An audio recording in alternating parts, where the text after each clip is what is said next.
Qui veut du marketing, j'en ai plein à donner. Vu que c'est mon truc chéri, je vais tout marketer. Les slogans et les pubs, ça plane dans ma tête. Toi je peux pas rester sobre, faut que je fasse du bruit, ouais. Qui veut du marketing, j'en ai plein à donner. Prêt à tout pour briller, rien que pour marketer. Salut à tous, bienvenue dans ce nouveau podcast de Futur Proche. Merci à toi, à vous d'être là pour ce 10e épisode déjà. Aujourd'hui un épisode assez important parce qu'on va parler d'un point qui est majeur pour nous, pour moi, pour nous je l'espère. C'est l'internationalisation des business, surtout le rôle que joue le marketing là-dedans. Parce qu'en 2025, j'ai regardé les chiffres il n'y a pas longtemps parce que j'ai travaillé sur le sujet à travers l'initiative d'une entreprise, d'une start-up. Il n'y a que 4% des PME françaises qui exportent contre 8% en Allemagne quand on fait les comparatifs. Donc en fait, c'est un point de départ qui m'a fait vouloir creuser ce sujet. On l'avait fait en fin d'année dernière et je m'étais dit qu'il fallait qu'on continue et qu'on aille plus loin. La question de fond de cet épisode aujourd'hui, c'est vraiment comment les leaders marketing contribuent à transformer les entreprises en champions mondiaux. Alors, je ne sais pas si c'est champions mondiaux, mais en tout cas, en société installée d'un point de vue international et avec tous les challenges derrière. Pourquoi ? Parce qu'aujourd'hui, en fait, l'internationalisation, c'est plus vraiment une option, c'est juste une nécessité pour beaucoup de sociétés. Alors, peut-être un tout petit peu moins en France, parce qu'à l'échelle européenne, on reste quand même un grand marché, comparé à d'autres pays qui sont plus petits, qui n'ont absolument pas le choix. Mais les entreprises françaises qui réussissent à l'international excellent vraiment dans un domaine précis, c'est-à-dire avoir positionné et repositionné le marketing comme un vrai levier stratégique. Et je pense que ça, c'est une constante qu'on voit partout et dont on va pouvoir discuter avec mes invités. Et que ce soit dans l'industrie, les services, la tech ou quoi que ce soit, on a des success stories en France, ça, c'est aucun doute. Mais souvent, c'est un peu plus des exceptions que des généralités. Donc, je me suis dit que cette discussion pourrait nous aider à définir un peu des règles majeures autour de ça, surtout à l'heure de la globalisation des enjeux business. S'exporter, ça devient un petit peu plus crucial. Et donc, pour m'accompagner sur ce sujet aujourd'hui, j'ai le plaisir d'accueillir Kevin Viveger, alors Head of Market ou ex-Head of Market Withings, comment tu C'est le dis? ça, Ok. ouais. Et qui est passé par Fauchon aussi. Mmh. Tout à fait. Eh ben, bienvenue. Merci Kevin d'être là. Merci beaucoup. J'ai aussi le plaisir d'inviter Sandrine Puy-Chaffray, fractional CRO, CMO, en tout cas beaucoup d'expérience à l'international, dont pas mal à Dubaï, une grosse culture US aussi. Salut Sandrine. Bonjour, bonjour à tous. Et puis Dorothée Groux, là aussi, grosse expérience, surtout en FMCG. J'avais noté quoi? Chivas, Weber, Kimberly Clark, Mondelez. Il y en a peut-être d'autres, mais salut Dorothée, merci d'être là. Enchantée. Vous voyez en fait, donc comme d'habitude, on aime bien aligner des profils un petit peu différents mais complémentaires, justement pour aller traiter de ce sujet. Le marketing a un rôle clair, un rôle essentiel à jouer, mais il est parfois un peu sous-estimé ou mal employé, et c'est ça qu'on va chercher à rétablir dans cet épisode aujourd'hui, tous les 4. Allez, c'est parti. Du coup, première partie de cet échange, alors j'avais voulu centrer en 3 parties un peu logiques. Alors c'est pas une dissertation, mais je l'ai pris comme ça parce que je trouve que c'est ce qui a du sens dans la discussion pour la guider, sinon on peut partir dans tous les sens. Premier point, c'est vraiment, je dirais la préparation à l'internationalisation, ou en tout cas l'anticipation du sujet. Pourquoi ? Parce que en fait, c'est vrai que souvent, dans l'esprit des gens qui ne connaissent pas bien le marketing interviendrait selon eux une fois les marchés choisis et après. Or, il y a quand même beaucoup de choses à faire avant, souvent, aussi parce que le business part de quelque part et qu'il faut bien anticiper un déploiement ailleurs. Et surtout en 2025, quoi, on a beaucoup d'équipes marketing qui sont maintenant un peu cross-border, avec des enjeux internationaux assez évidents. Et donc, voilà, comme notre rôle, c'est plus vraiment juste d'adapter des campagnes, mais c'est aussi de contribuer à identifier des marchés porteurs ou à redéfinir une offre en fonction d'un marché, au-delà des campagnes, etc. C'est un peu tout ça dont je voulais parler. Donc, la première question, je ne sais pas qui va vouloir aborder ce premier point, mais je pense que c'est un point assez logique, c'est de dire quand est-ce qu'on se sent prêt ou à investir un nouveau marché et comment on se prépare vraiment? Enfin, est-ce qu'il y a un moment un peu clé dans une boîte? Alors là, je parle peut-être, ça dépasse un peu nos fonctions, mais à quel moment, en fait, où c'est le bon moment de se dire, OK, il y a des signaux qui nous indiquent qu'on est prêt à y aller? Je sais pas, Kevin, par exemple, est-ce que c'est un point que tu avais rencontré, toi, dans les expériences que tu as connues? Oui, je pense que en fait, il y a plusieurs choses qui peuvent aider à savoir si on est prêt et je pense que ça commence par une étude finalement, du marché. Donc ça passe par, l'étude de la taille, de la concurrence, des barrières à l'entrée aussi, parce que typiquement chez Weezings, on avait aussi, les problématiques liées au réglementaire, vu qu'on fait hem, des produits médicaux. On pouvait pas aller, partout tout de suite, aussi facilement. Donc voilà, je pense que ça passe par un plan, une planification en fait en amont, d'études, aussi des comportements d'achat, de la culture locale, pour savoir à quel point en fait derrière on va avoir besoin d'adapter finalement, ce qu'on connaît peut-être sur d'autres marchés. Et ça, c'est un truc qu'on Mmh. fait en continu ou que tu faisais par séquence ou comment tu le déployais? Nous on le faisait, enfin j'avais l'habitude de le faire plutôt en continu. Après, je pense qu'il y a des sprints qui sont liés aussi, à la vie de l'entreprise, au business plan, d'une année sur l'autre et aux demandes de la direction. Mais c'est vrai qu'on faisait plus ou moins une veille, on va dire, sur, l'évolution de ces différents marchés, pour faire en sorte que le moment venu, on est prêt à y aller, en fait. Dorothée, ça t'évoque quoi là, ces sujets, ces points-là? Ouais, bah, je dirais enfin moi les industries dans lesquelles j'ai travaillé, c'est le marketing qui met en avant selon si tu travailles pour une marque ou une catégorie, qui définit les plans. C'est-à-dire, je vois l'un des derniers exemples, c'était dans des cigares, j'ai tout fait dans la vie. Là, c'était le lancement d'une nouvelle catégorie. Donc j'étais sur une perspective de catégorie et c'était: «OK, on vient d'acquérir une marque, où est-ce qu'on lance maintenant en Europe?» puisque mon scope était l'Europe, sur cette catégorie-là. Et donc là, bah, c'est des études de marché comme tu dis, c'est, tester également, auprès des consommateurs, c'est voir la concurrence, c'est voir, quels marchés vont les plus vite, lesquels ça va être les plus simples. Il y a la législation également. Mais j'ai également l'autre exemple, c'est, travailler pour une marque, il faut soit la rajeunir, soit il faut, l'étendre parce que, voilà, c'est un objectif de groupe quand on a plusieurs marques, hein. Et à ce moment-là, c'est pareil, c'est, où est-ce qu'on va? Et c'est le marketing qui met en avant, les perspectives de marché, de consommateurs, de pricing, de route to market et cetera. Donc je dirais, j'ai eu de la chance dans mes industries où c'est le marketing qui prend le lead à ce niveau-là et à nous de le vendre en interne. Ouais, parce Et en c'est vrai fait, que c'est lié à la direction. ce que tu dis, c'est que, le l'input de départ, bon, venait peut-être pas du marketing ou pas que, en tout cas, mais très vite, tu étais à la manœuvre pour aller évaluer la pertinence, le dimensionnement du Oui, ça peut truc, les venir objectifs à si. mettre Moi, en face. j'ai mis Ouais? en avant, en disant qu'il y a une opportunité parce que tel marché, est en train d'exploser, et qu'il y a pas d'offre différenciante. Donc on a une place et on y va et à ce moment-là et ben, on se fait sa petite présentation, on va voir, l'executive team ou le board en disant: «Bah, il y a une opportunité, mais avec tel investissement, tel retour sur investissement». Donc on vend la chose en interne, hein. Ouais. D'ac et quand est-ce qu'on se sent prêt vraiment, Sandrine, peut-être que je sais pas si tu as une vision là-dessus, quand est-ce qu'on se sent prêt parce que là, en gros, on coche des cases, on récupère un peu des signaux, on essaye d'évaluer le truc, mais après il y a la faisabilité du truc, quoi. Quand est-ce qu'on se sent prêt vraiment? Ouais.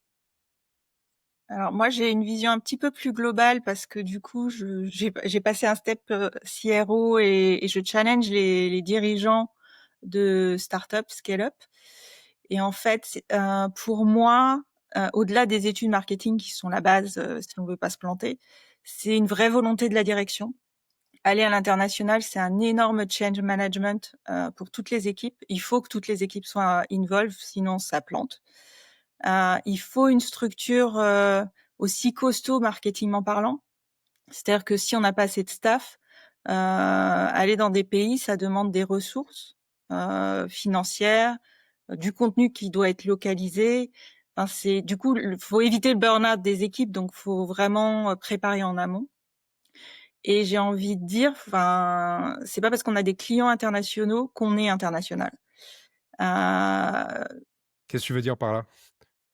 Bah, en fait, certaines boîtes disent on est présente dans 50 pays. En fait, c'est leurs clients qui le sont, pas eux. Et enfin voilà, pour aller dans un pays, il faut comprendre la culture et le client. Enfin, moi j'ai une culture américaine et c'est le client qui décide.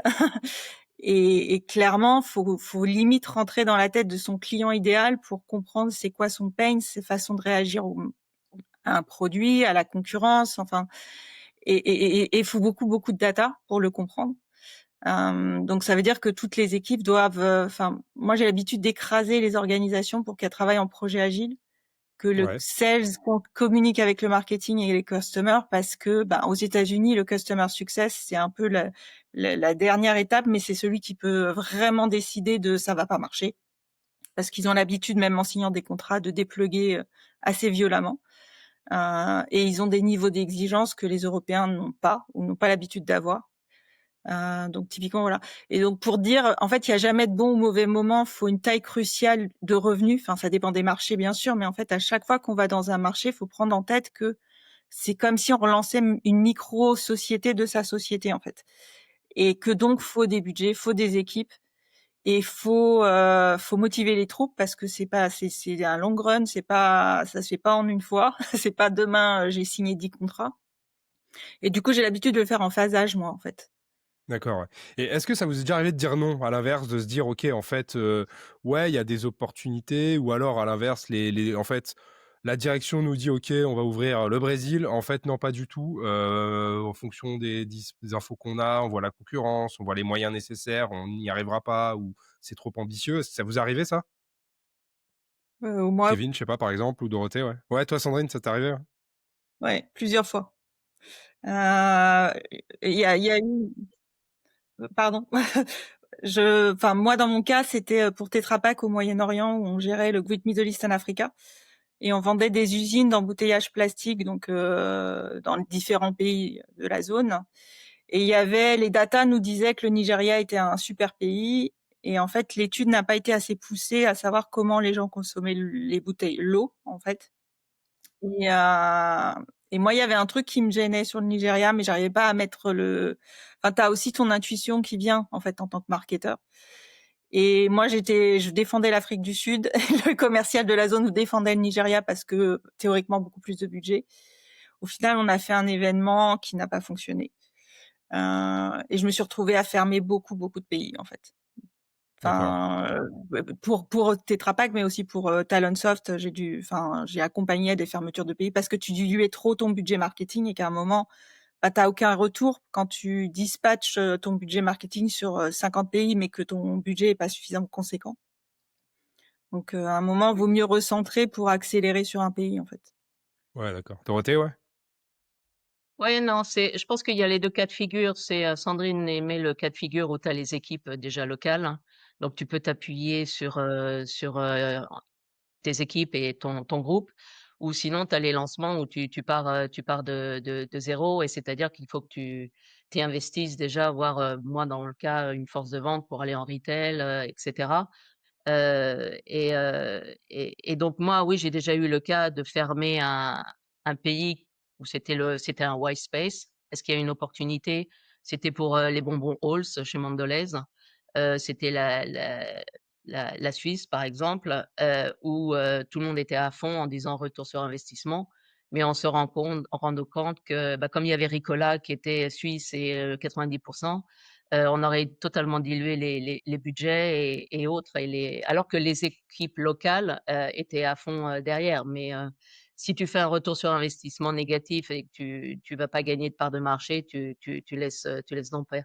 Donc c'est pour ça que c'est vrai que se fier sur des équipes locales existantes, c'est déjà bien parce qu'ils connaissent, mais, c'est, beaucoup plus challenging quand tu pars de zéro. Et là, c'est le marketing avec le sales, parce que moi, il y a très longtemps, c'était pour ouvrir l'Ukraine dans la téléphonie mobile. C'était un autre temps, rien qu'en disant le pays. Et là, j'étais avec mon confrère sales, aller voir les distributeurs, ukrainiens. Là, c'est une autre paire de manches parce que, c'était un Allemand et une Française en Ukraine. C'était rock'n'roll. Mais bon, on a réussi à trouver un partenaire et on a commencé de tout petit, et voilà. Donc, tu as des approches un peu différentes, selon, le cas de figure business. Je sais plus en quelle année t'es arrivé, toi, Kevin, chez Weezings, mais bon, ça reste une jeune boîte quand même à l'échelle En de 2020. société, voilà, en 2020. Donc c'était juste après le re-rachat, si je ne m'abuse, enfin Ouais, c'est ça, la exactement. rebascule, c'est ça? Ouais, 2 ans après. Ouais, parce que ça avait été acheté par Nokia, puis revendu par Nokia C'est peu de ça. temps après. C'est ça Acheté par l'idée. Nokia en 2016 et revendu en 2018. Ah oui, c'était si proche, d'accord, ok. Ouais. Et donc Ouais, que 2 relancement de ans. la marque. Et donc j'imagine qu'à ce moment-là, il y a eu des choix ont dû être faits en termes, parce que je sais pas quelle était la santé financière de la boîte à ce moment-là, mais il y avait sûrement des choix de marché à faire. Oui, oui, tout à fait. Eric, Carrel, quand il a repris la marque, il a dû faire des choix un peu difficiles justement sur les marchés. Parce que sous l'ère Nokia, il y avait eu une expansion qui a été, très prolifique, mais aussi avec des niveaux de dépenses, complètement, faramineux et des engagements qui étaient, au-delà de ce qu'on pouvait tenir, sur le long terme. Ouais. Donc finalement, il y a eu une phase d'assainissement, en fait, dans la façon dont on gérait les investissements et notre déploiement à l'international, mais finalement, c'était un peu reculer pour mieux sauter. Puisque finalement, les pays ou les zones dont on s'est retiré, on y est finalement retourné quelque temps plus tard avec des reins plus solides, une véritable stratégie. Alors peut-être c'était plus petit à petit, progressivement, on va dire, mais en tout cas, on a fini par y rentrer dans ces pays-là. Ouais, donc faire un step back parfois, faut avoir le courage de le faire, mais c'est peut-être C'est souvent la bonne ça. option, En quoi. fait, parfois, c'est aussi une question de timing, et de priorisation pour revenir sur le point de Sandrine tout à l'heure. Je pense que faut pas sous-estimer le la readiness des équipes en interne et pas que sur l'aspect, marketing commercial, mais aussi sur les aspects, logistiques, réglementaires. Comme je disais, chez Weezing, c'était très important. Nous, par exemple, à un moment, on nous a demandé, justement de re-rentrer dans la zone, Asie.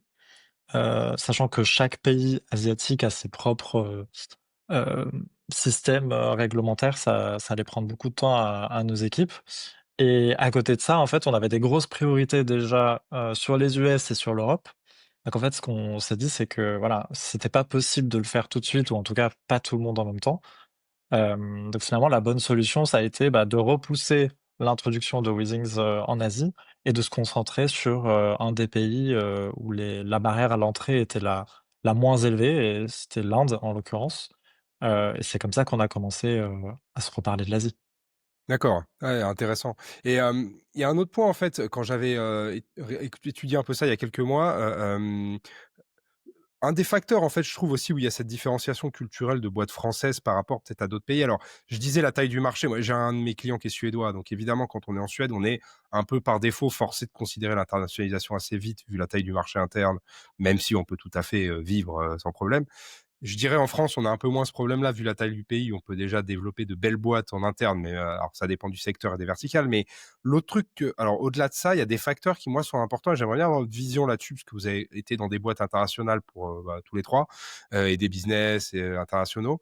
Moi, je trouve qu'il y a trois facteurs en fait aussi qui peuvent expliquer peut-être la moindre appétence en France. C'est un, la sous-maîtrise de l'anglais. Et ça, je pense que même aujourd'hui, même si ça a vachement progressé depuis 40 ans, d'une génération à l'autre. Je pense que en vrai de vrai, ça reste aujourd'hui un vrai point. Moi, j'ai gagné des business parce que je parlais bien anglais, vraiment, genre, littéralement, alors que j'étais pas forcément meilleur qu'un autre.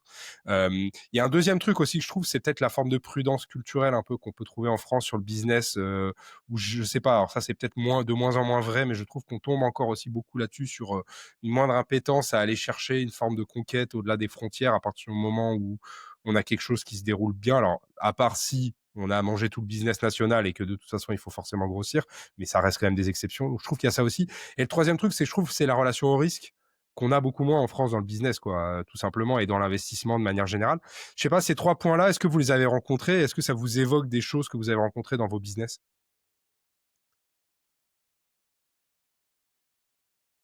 Heu, bah, pour, hem, moi, au niveau, boîte, française, en fin de compte, il y a que Pernod Ricard, mais j'étais basée à Londres.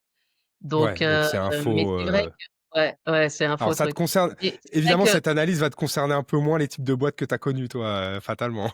non, non, non, mais ça, ça a été une chose, par exemple, quand je travaillais chez Kimberly-Clark, dans l'équipe, Western Europe, la France faisait partie de mes marchés, mais également l'Espagne, l'Italie et là, l'anglais, je dirais que c'était même un peu plus difficile qu'en France et ça a été le fait que les boîtes, uniquement pour les communications internes, les general managers devaient recruter des sales qui avaient un minimum d'anglais. Parce que c'était juste pour l'interne, sinon ils captaient pas les messages et il pouvait pas y avoir, d'échange.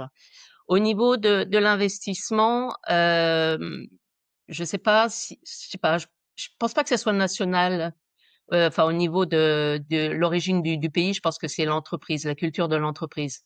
Tu as des entreprises où il faut vérifier 10 fois avant de lancer quoi que ce soit.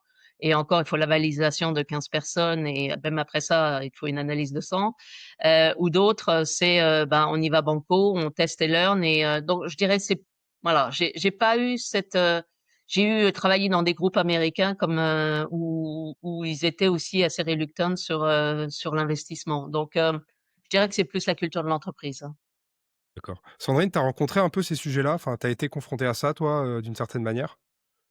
De Français qui avaient des ambitions ou alors mais avec des équipes avec de la maîtrise de l'anglais ou une forme d'aversion à des prises de risques en dehors des frontières ou ce genre de choses? Alors la le maîtrise de l'anglais, ben, j'ai un peu le même sujet que Dorothée. J'ai été que dans des boîtes internationales et celles que j'accompagne veulent y aller. Donc justement, elles sont à la phase où elles ont recruté des profils D'accord. anglophones, ou du moins, qui parlent suffisamment bien anglais. Le côté prise de risque, je rejoins Dorothée. Il y a vraiment, enfin, ça vient de la culture de l'entreprise et du dirigeant. Pour moi, l'internationalisation, c'est vraiment, c'est l'incarnation du dirigeant et de sa volonté plus qu'autre chose. Après côté marketing, ce que je vois, la grosse différence pour moi entre, un pays anglo-saxon, on va dire, et un pays francophone, c'est que le marketing est une dépense pour les Français, alors que pour les Américains, enfin anglophones ou anglo-saxons, c'est plus un moyen de ressources, en fait. C'est ce qui va te permettre à ton business d'exister. Et vraiment pour moi, c'est là le grosse différence, c'est que du jour 1, ils mettent du marketing, là où le français va penser faire du marketing avec de la com et des RP, et c'est pas du marketing, quoi. Ouais, Mais bah, du d'ailleurs, c'est coup, un des sujets, évidemment que je voulais aborder tout à l'heure, c'est cette différenciation culturelle de l'investissement vs la dépense, quoi, tout simplement. mmh, mais du coup, Et oui, la prise de risque, bah, en fait, tu as toujours une prise de risque quand enfin, si tu veux t'étendre et grossir, à un moment, même si ton marché national est important, enfin, à un moment, avoir des petites parts de marché sur un marché plus gros te fait grossir plus vite que sur un marché où tu dois batailler pour grandir en part de marché. OK, mais en fait, je vous suis sur les points, mais les faits sont là. C'est-à-dire, il y a quand même moins d'internationalisation de business en France que dans des pays, européens comparables, type l'Allemagne ou d'autres. Alors, je parle pas peut-être d'autres pays du Sud où effectivement c'est encore moins développé, on va dire. Il y a forcément une raison à ça. Ça peut pas juste être le Ben, fait que j'ai voilà, une tu vois ce que je veux tout dire? début d'explication sur. Alors, il y a deux choses. Pour la France, dans les choses que beaucoup d'entrepreneurs ignorent, c'est que tu as pas mal d'accompagnement pour aller à l'international. Ouais, Tu as des subventions et des assurances qui te permettent de réduire le risque. Enfin, c'est le seul pays qui a ça, hein, en Europe. Et après, culturellement, faut pas oublier que l'Allemagne est très liée avec les États-Unis depuis la Seconde Guerre mondiale et que du coup, ils ont quand même, enfin, c'est pas pour rien qu'ils se sont pris des taxes, des tarifs de Trump, c'est que, enfin, le gros de l'industrie allemande, qui est la chimie, médicaments et automobile, envoie énormément sur le marché américain. Mais c'est lié à la fin de de la Seconde Guerre mondiale, en fait. Donc il y a quand même aussi une part d'historique et de géopolitique qu'il faut prendre en compte. Nous, on ouais. a en effet eu la chance, entre guillemets, d'avoir un marché local qui pouvait permettre aux boîtes de grossir naturellement. Et après, bah, j'ai vécu en Espagne et oui, le côté anglais était très très compliqué. Enfin, Mmh. enfin, c'est un vrai sujet, quoi. Mais du coup, ils se lancent sur des marchés LATAM, tu vois. Enfin, il y a des connexions entre les pays hispaniques, en fait. Donc, enfin, c'est pas pour autant qu'ils ne vont pas à l'international. C'est vraiment une question de volonté et de se dire, ben, j'y vais ou j'y vais pas, et en sachant que il y a jamais de vraiment très bon ou très mauvais moment, en fait. Faut aussi, enfin, faut y aller au courage et de se dire, bah, je me donne les moyens de mes ambitions. Ouais. Et ça veut dire recruter et financer, ben, avec des sales, avec le marketing, quoi. Il y avait un deuxième point que je voulais aborder pour resserrer un peu sur nos jobs, je dirais, plus quotidiens encore, d'un point de vue marketing. C'est que l'autre écueil au-delà de lancer des logiques d'internationalisation, c'est la partie très opérationnelle des choses ou en tout cas le day to day, job parce que, moi je croise de plus en plus de boîtes internationales qui ont toujours tous la même approche. C'est-à-dire, on pense global et on essaie ensuite de mettre les organisations qui vont avec et on agit localement. Sauf que pour le market aujourd'hui, c'est quand même des casse-têtes assez importants en termes de tout, en fait, quoi. En termes d'organisation d'équipe, enfin, déjà de localisation des équipes aujourd'hui, parce que évidemment, on peut placer ces équipes un peu n'importe où, plus ou moins. Les outils qu'on utilise, la personnalisation jusqu'où elle va, la coordination entre les marchés pour les actions, les contenus jusqu'au contenu, etc., etc. Donc, moi, ma question très claire là-dessus, Kevin, peut-être là, tu auras une vision, c'est quand on a des équipes sur plusieurs pays, comme c'est notre cas souvent dans les business dans lesquels on est, comment on évite que la marque elle devienne incohérente? Ce qui est pour moi le risque vraiment number one, c'est de se retrouver avec une marque qui veut pas dire la même chose d'un pays à l'autre, quoi. Comment on fait? C'est quoi ton approche là-dessus? Ouais, c'est une très bonne question. On se la pose, très régulièrement d'ailleurs dans les équipes. Et pour moi, en fait, il faut trouver l'équilibre entre le global et le local. Et ça, pour moi, ça passe par un minimum de guidelines qui sont préparés par le global pour, se mettre d'accord au moins sur les bases, de tes messages clés, de ta marque, que ensuite chaque marché peut adapter localement, mais seulement dans ce cadre. C'est-à-dire, il faut quand même donner des règles du jeu, autrement, tout part, dans tous les sens. Donc je dirais qu'il y a peut-être un ratio de 70-80 de standardisation et de cohérence et un Ah oui, quand 20-30 même. d'adaptation culturelle Très cadré du avec coup. bah, après, je pense que ça dépend de, voilà, de l'entreprise, de Ouais. quelle culture on cherche à viser aussi, hein. Enfin, les différences culturelles, d'un marché à l'autre peuvent être, plus ou moins importantes. Donc je pense qu'il y a un curseur à mettre aussi en fonction de ça.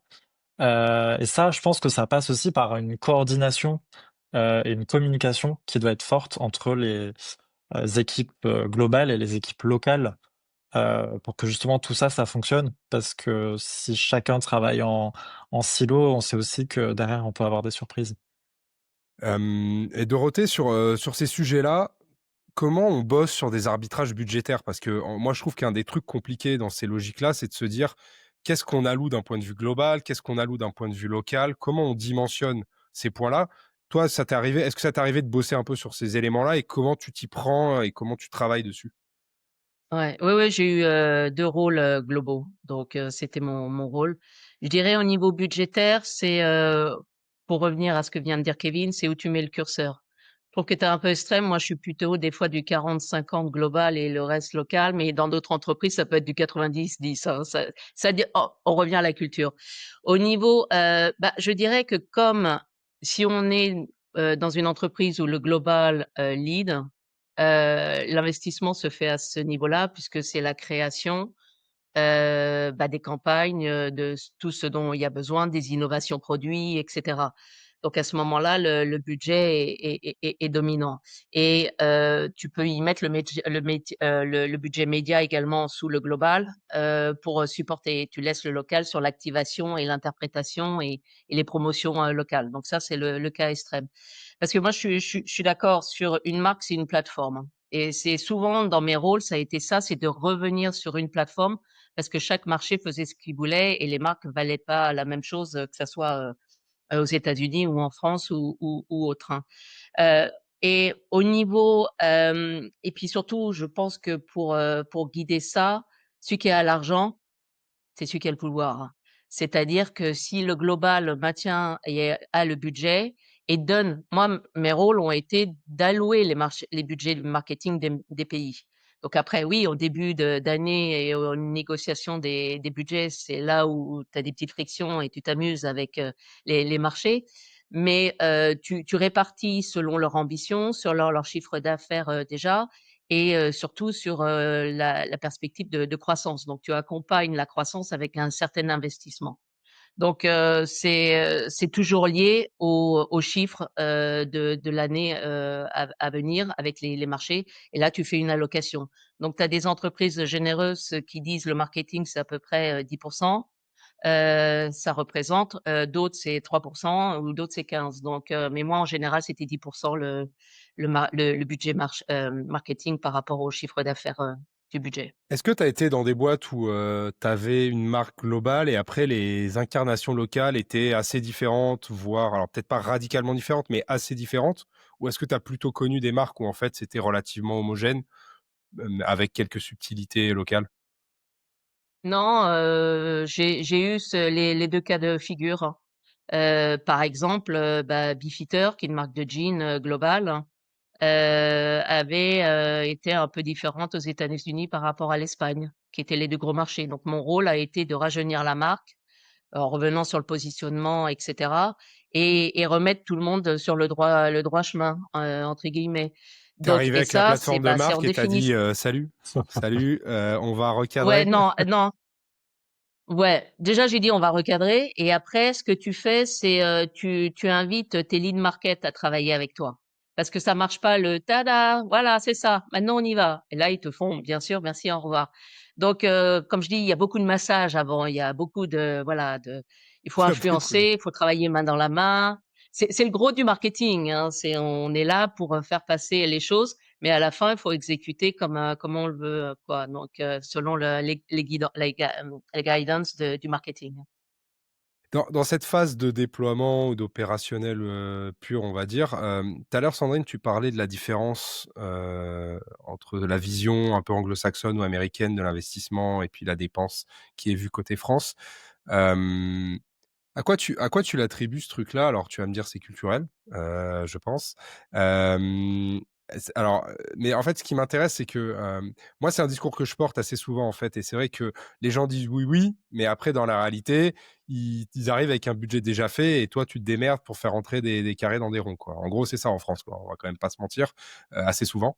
Comment tu vois comment tu vois ces différences? À quoi elles sont dues? Et comment on peut dépasser surtout ce truc-là, quoi?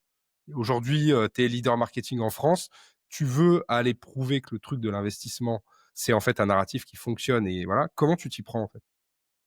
Bah, déjà là, quand, j'entends Dorothée dire que c'est 10 et que c'est généreux, je sais que c'est vrai, hein, pour certaines boîtes, c'est 5-8 c'est beaucoup. Aux États-Unis, ils commencent à 15-25 Donc déjà, voilà, Bah, on en joue pas France, dans la même il y a cour. que le luxe où tu as 15-20 quoi. Sinon, le Je reste, sais, en B2B, tu as mais 2, les 3, boîtes 4. tech, si tu veux faire un lancement produit, tu peux monter jusqu'à 50 Si D'accord. tu veux Ah ouais, pour écraser un le lancement, ouais. marché, pour un lancement produit aux États-Unis, tu vas monter à 50 Ouais, donc tu es C'est forcément dans énorme. une position où c'est majeur de toute façon, quoi qu'il arrive, quoi. Et en fait, c'est une habitude et un réflexe. Alors, il y a 2 choses quand on parle de culturel. Pour un Américain, ils apprennent à pitcher et à vendre leur doudou à la maternelle. Je blague pas, hein. C'est avant d'écrire, ils apprennent à pitcher et à vendre, à échanger sur ce genre de choses. Donc c'est dans leur ADN en fait. Et le marketing est absolument partout. Donc voilà, et c'est l'investissement. On en revient toujours au même, c'est que la prise de risque n'est pas enfin, le risque n'est pas le même non plus. C'est-à-dire que aux États-Unis, tu peux planter ta boîte, tu seras pas, enfin, c'est pas grave. C'est au contraire, c'est bravo, t'as planté ta boîte, qu'est-ce que t'en as appris? Nous, c'est, bah, t'as planté ta boîte, c'est limite, quelle catastrophe, comment t'as pu faire ça, en gros. Donc déjà, on n'est pas du tout sur le même registre. euh, et du coup, enfin, t'as pas le même, du coup, le niveau de risque n'est pas le même puisque au pire, t'apprends en fait. Ouais. Et du coup, t'as envie de performer. Enfin, c'est des overachievers comme on dit ici.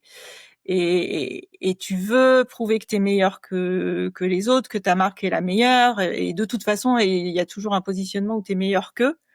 Et c'est du branding et du marketing. C'est voilà. Mais ouais, c'est c'est c'est d'apprendre à se dire que bah, c'est pas grave quoi. En fait, c'est on tente, Ouais. on se donne les moyens de tenter. Et au pire, on apprend de nos erreurs et même revenir en arrière plutôt que de continuer de dépenser du cash, etc. Pour revenir plus fort. C'est pas un échec, ça fait partie d'une vie d'entreprise aussi.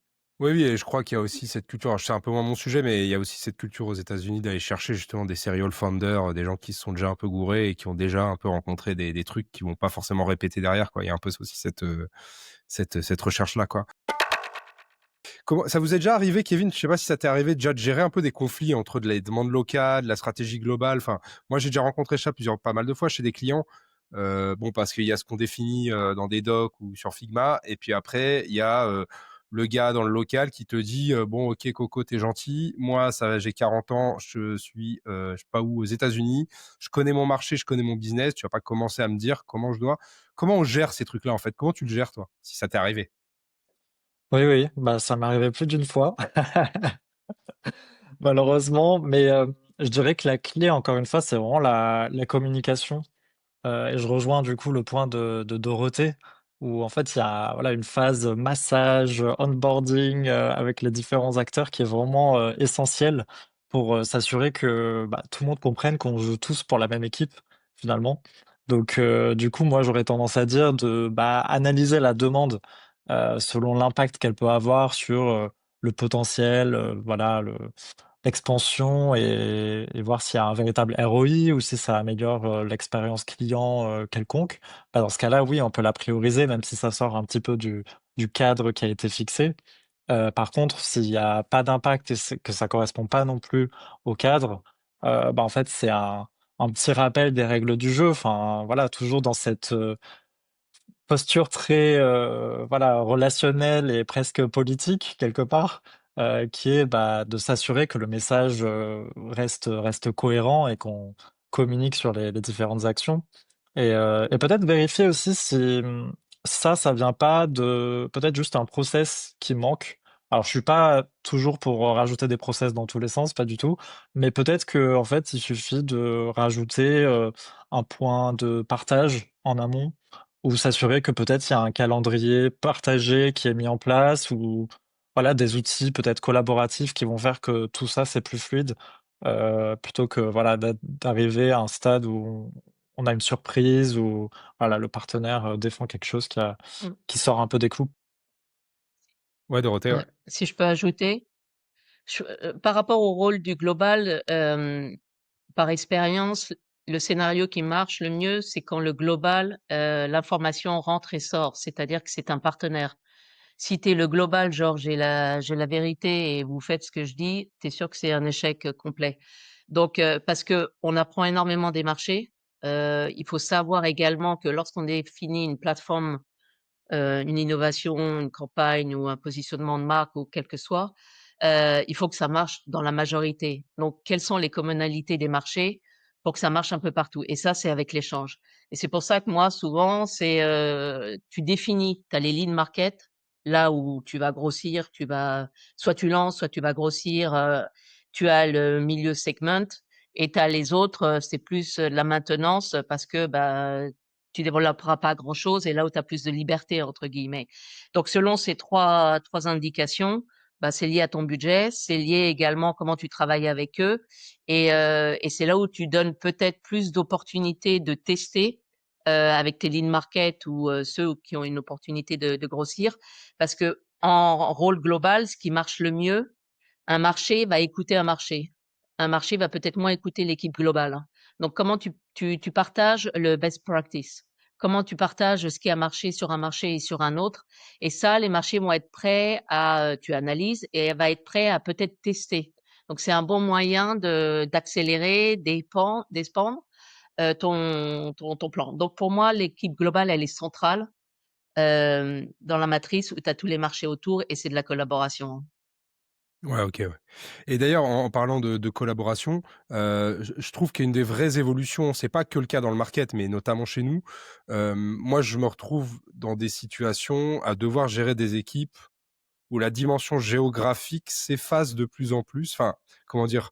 On peut se retrouver aujourd'hui avec des responsables Europe de quelque chose qui sont pas basés en Europe, par exemple, ou qui l'ont été mais qui ne le sont plus, ou qui sont ailleurs. En fait, cette dégéographisation en fait de l'endroit où bossent les gens par rapport à il y a 10 ans, je trouve que c'est une vraie évolution et je sais pas si vous avez été confronté à ce genre de choses, à savoir avoir vraiment des équipes globales où il y avait toujours forcément une composante géographique, mais qui de plus en plus s'efface un petit peu pour des raisons de télétravail, pour des raisons d'outils, pour des raisons de dématérialisation de 90% de ce qu'on fait en fait. Alors à part quand on fait de la logistique, mais sinon à part ça, voilà. Est-ce que vous avez connu un peu ces logiques-là fort des évolutions de ces dernières années? Je sais pas, Sandrine, est-ce que ça t'est arrivé de Personnellement, rencontrer un ouais. peu, parce que toi tu as été basée à Dubaï par exemple. Ouais, bah, en fait, le truc, c'est que, enfin, mon expérience professionnelle fait que ça fait plus que de 20 ans que je vis de la délocalisation. Le remote, j'ai commencé dès les années 2000. Chez Disney, en fait, on avait déjà du télétravail à 2 jours par semaine. Parce qu'en D'accord. fait, les équipes de Burbank étant aux US, à Burbank, c'était 9 heures de décalage. Donc, ta réunion avec tes équipes, ben, tu les fais le soir chez toi, parce que tu as envie d'être chez toi.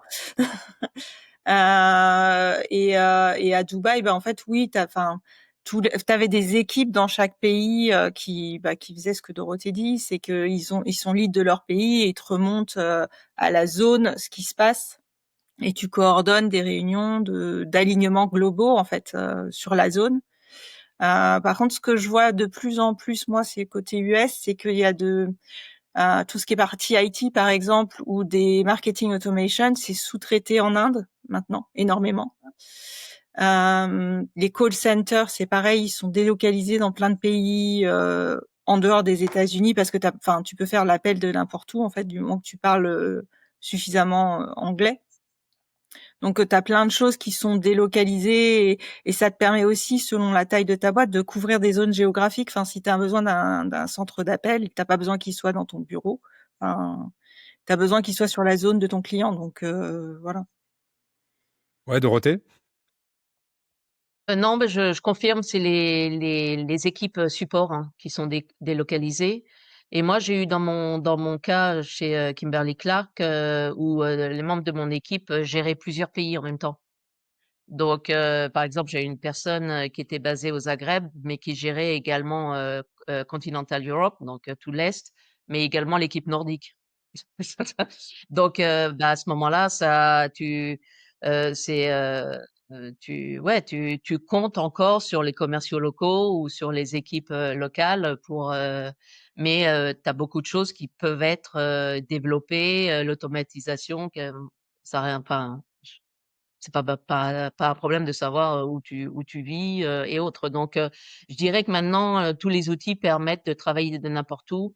La seule chose, c'est que bah, ton commercial, il faut qu'il voit de temps en face à face son client de temps en temps, quoi. Je dirais, le marketing aussi voit de temps en temps un peu le retailer pour faire ses promos, mais tu peux être un peu basé partout, hein. Ouais.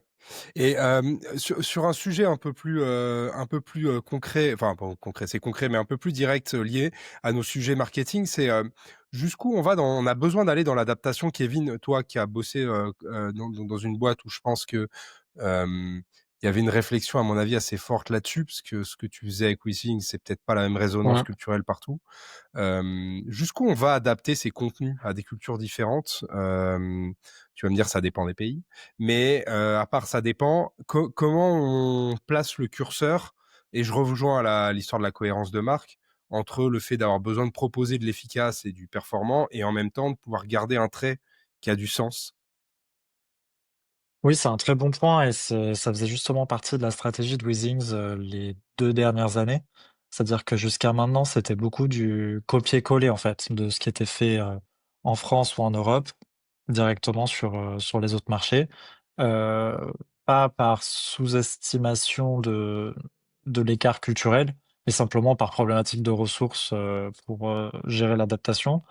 Et finalement, je pense que ce qui a été, essentiel de faire comprendre aux équipes, c'est pas seulement de traiter la localisation en se contentant de traduire, en fait, le contenu, mais aussi d'adapter le ton, les références, les visuels, même le storytelling. En fait, certains selling points pouvaient résonner, différemment, en fait, selon les pays et parfois même des pays aussi proches que la France et l'Allemagne, où en fait le comportement du consommateur, est très différent, en fait, en Allemagne comparé à celui, en France.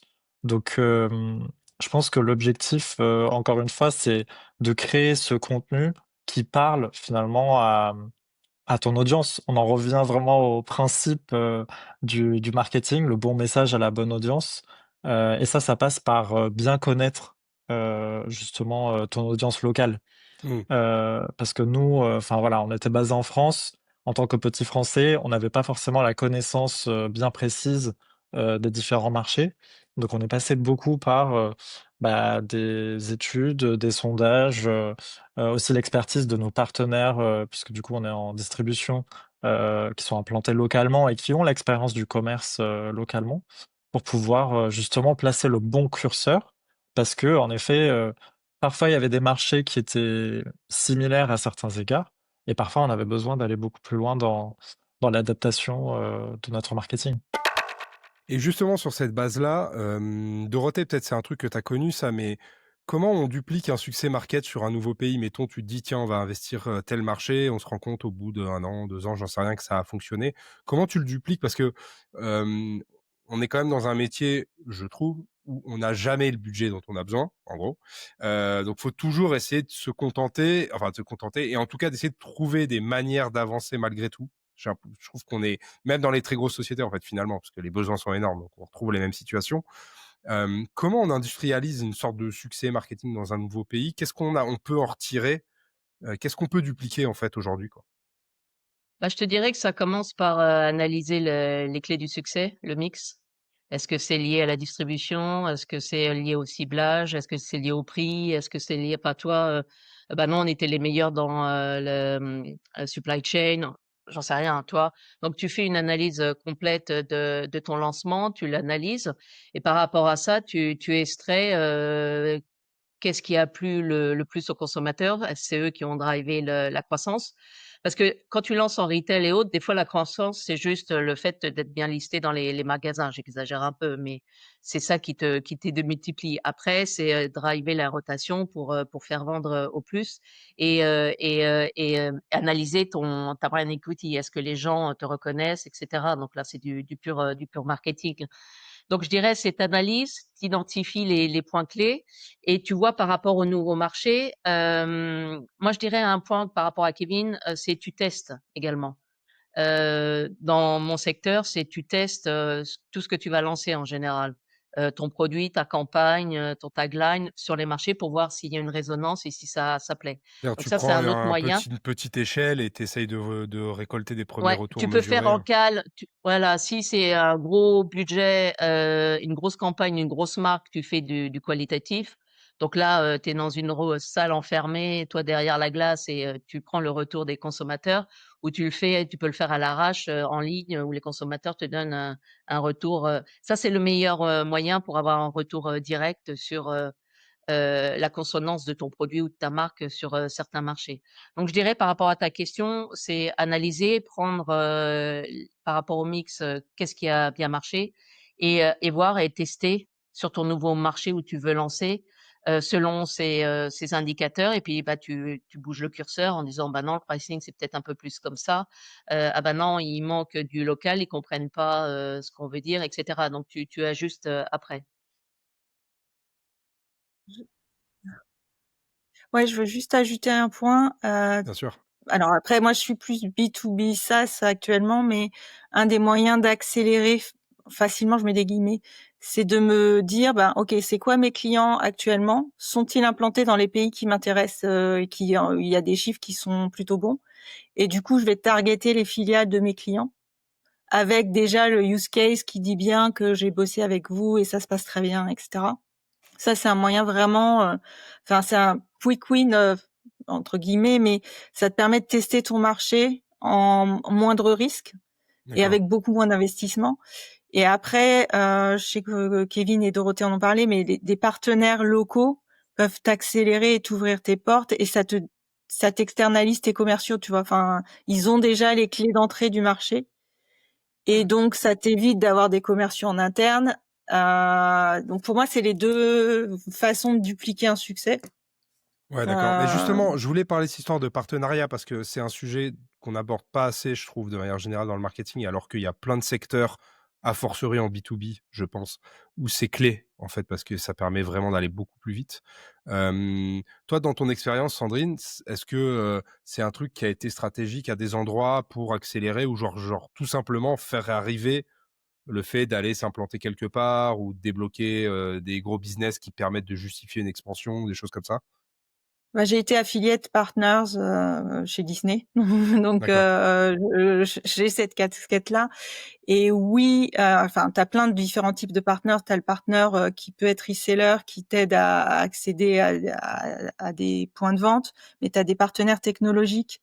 type Microsoft ou AWS, qui pour des SaaS peuvent te permettre, enfin les gens ne pensent pas, mais tu peux demander de l'argent à Microsoft ou à AWS, qui vont te dire, bah on fait du co-marketing.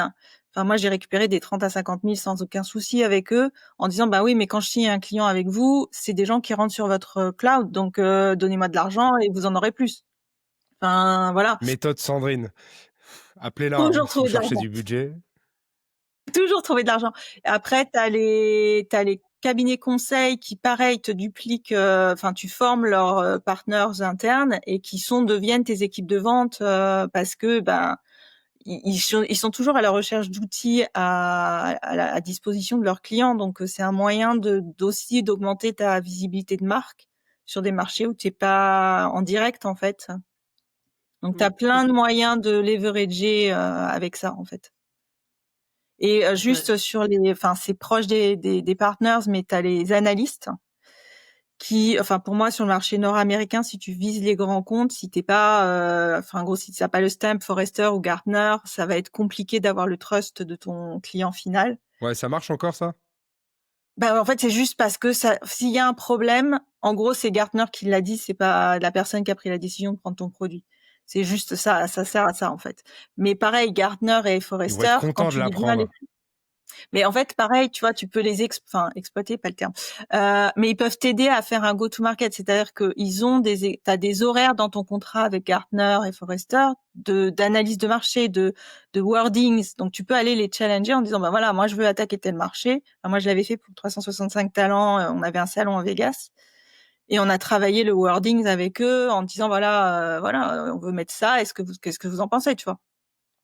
Et ils ont quand même des études de marché poussées sur des secteurs dans lesquels tu veux aller. Donc, et t'es en contact avec enfin, ton CEO à des heures de call avec quelqu'un de senior chez ces analystes. Et enfin, franchement, ne pas les utiliser, enfin, tu leur donnes de l'argent pour rien, quoi. C'est dommage.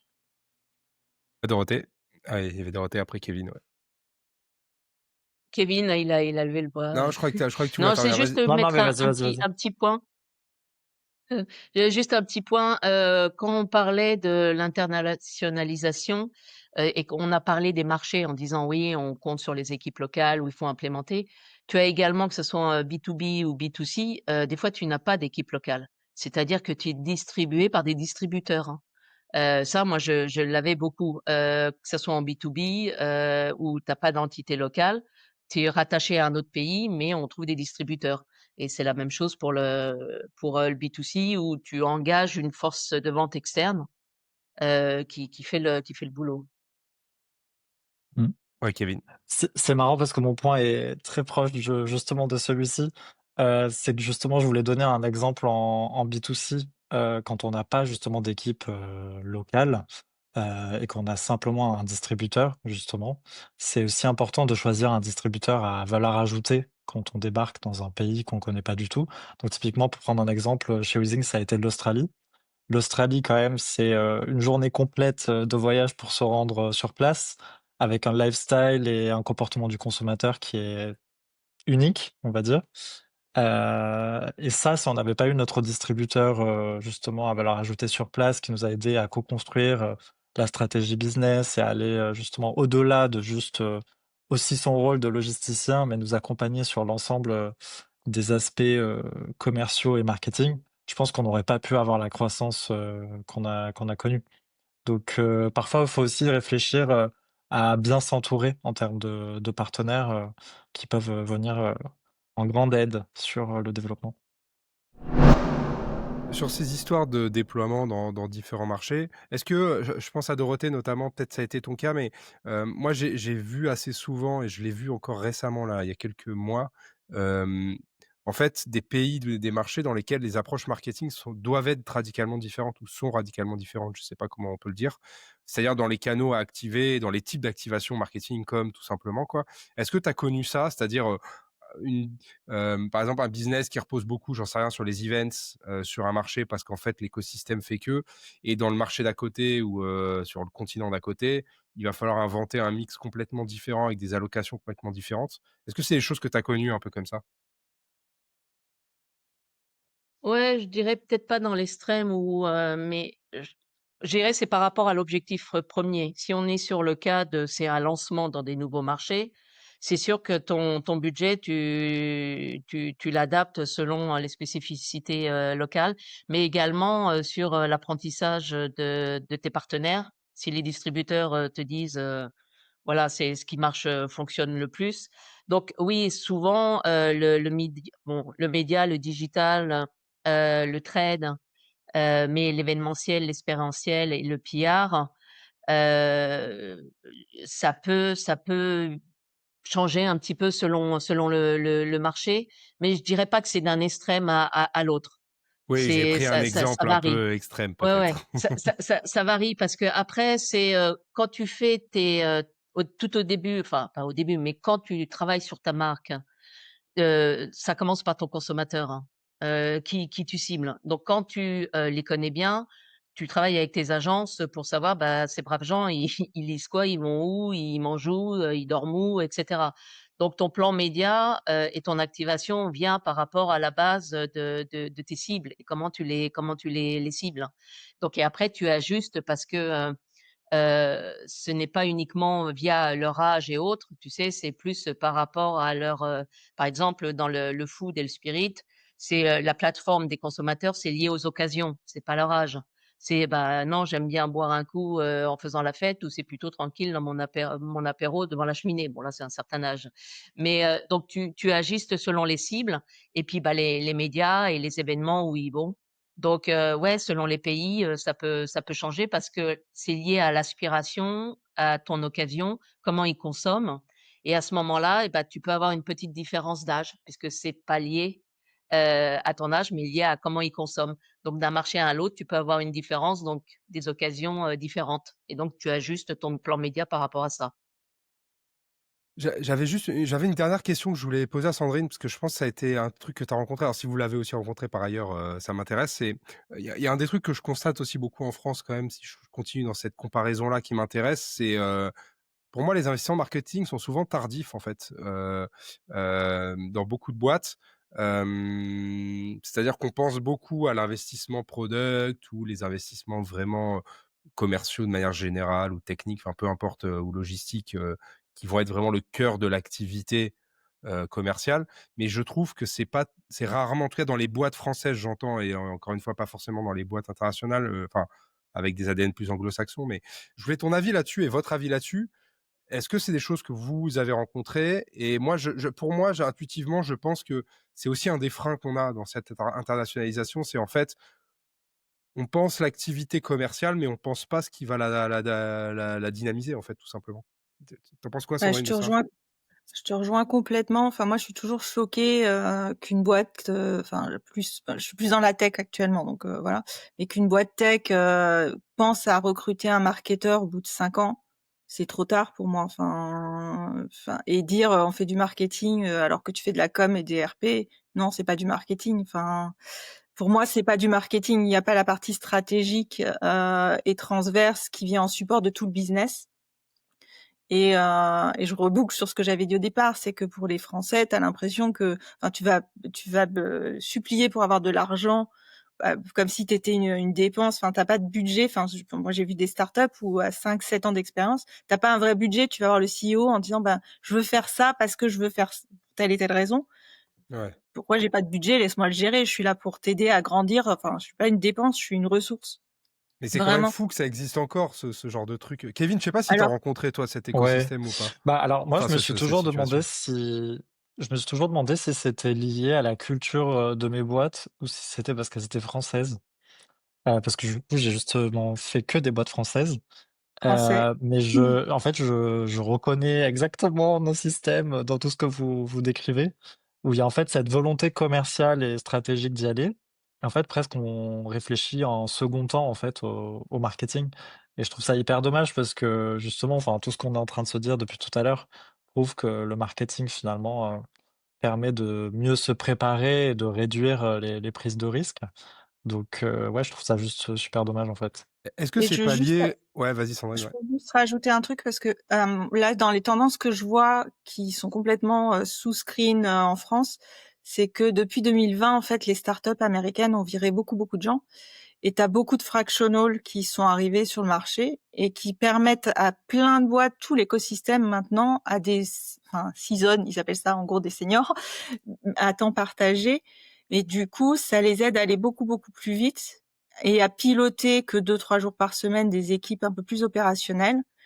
Et ça permet vraiment d'accélérer. Et c'est une trend qui est énorme. Dans les pays anglo-saxons, États-Unis, Canada, UK et Pays-Bas. C'est quelque chose qui existe, alors que quand j'en parle en France, même à des cabinets de management de transition, faut leur expliquer ce que c'est. Donc, alors que c'est un business pour eux. Donc, c'est quelque chose qui peut aider les entreprises actuellement. Ouais, mais ce point-là, et je finirai là-dessus, mais Dorothée, je pense que ce point-là, précisément de ce que vient de raconter Kevin et Sandrine, est-ce que c'est pas aussi, et moi j'en suis convaincu, mais peut-être je me trompe, la méconnaissance de ce qu'est le marketing et de ce que ça englobe Ouais. comme métier et comme expertise à Tout le à faire. fait. Il y a trop de gens, je pense, qui ne savent pas ce que c'est de faire du marketing. C'est quoi ta vision, toi, là où t'es passé? Ah, je suis tout à fait d'accord. Il y a des boîtes où, j'ai dû expliquer que j'étais un business partner, quel était mon rôle. Et là, c'est plus, dans le consumer good, donc produit. Dans le food et spirit, non, il y a pas d'explication. Le marketing drive tout, donc c'est autre chose.